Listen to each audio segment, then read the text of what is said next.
ராஜஸ்தானில் நடந்த ஒரு பொதுக்கூட்டத்தில் கல்வி வசதி குறித்து கேள்வி எழுப்பிய மாணவியிடம் மத்திய அமைச்சர் ஹிந்தியில் பேச கூறியுள்ளார். அதற்கு மத்திய அமைச்சரா இருக்கிறீங்க, இங்கிலீஷ் கூட பேச தெரியாதா என்று மாணவி நேரடியாக கேள்வி எழுப்பிய சம்பவம் தர்மேந்திர பிரதான் மீது கடும் சர்ச்சையை ஏற்படுத்தியுள்ளது.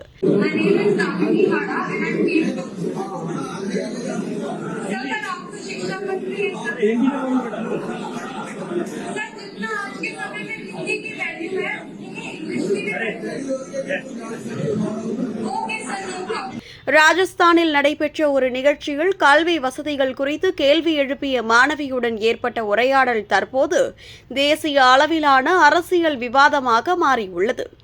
அரசு பள்ளிகளில் அடிப்படை வசதிகள் இல்லாமை, ஆசிரியர் பற்றாக்குறை மற்றும் கட்டமைப்பு சிக்கல்கள் குறித்து ஆங்கிலத்தில் கேள்வி எழுப்பிய மாணவியிடம் தயவு செய்து ஹிந்தியில் பேசுங்கள் என்று மத்திய கல்வி அமைச்சர் தர்மேந்திர பிரதான் கூறியுள்ளார். அதற்கு அந்த மாணவி, நீங்கள் நாட்டின் கல்விக் கொள்கையை நிர்ணயிக்கும் பொறுப்பில் இருக்கிறீர்கள், ஆங்கிலத்தில் கேள்வி கேட்டால் பதிலளிக்க முடியாதா என்று எதிர்கேள்வி எழுப்பியுள்ளார். இந்த காட்சி சமூக ஊடகங்களில் வைரலாகி மொழி மற்றும் கல்வி நிர்வாகம் குறித்து கடும் விவாதத்தை எழுப்பியுள்ளது.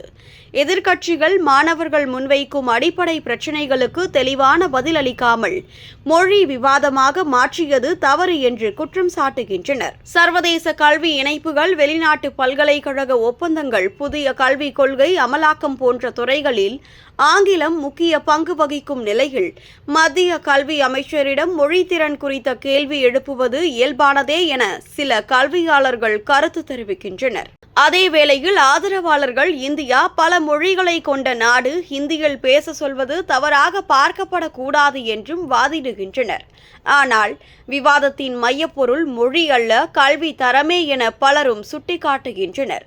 ராஜஸ்தானில் பள்ளிகளின் அடிப்படை கட்டமைப்பு மேம்பாடு, மாணவர் ஆசிரியர் விகிதம், அரசு நிதி ஒதுக்கீடு போன்ற முக்கிய கேள்விகளுக்கே நேரடி பதில் வராததே தற்போது விமர்சனங்களுக்கு காரணமாகியுள்ளது. இந்த சம்பவம் ஒரே ஒரு நிகழ்வை தாண்டி மத்திய அரசின் கல்வி நிர்வாகத்திறன், மாணவர்களின் கருத்து வெளிப்பாட்டு உரிமை மற்றும் பொறுப்பான பதிலளிப்பு குறித்து பெரிய கேள்விகளை எழுப்பியுள்ளது.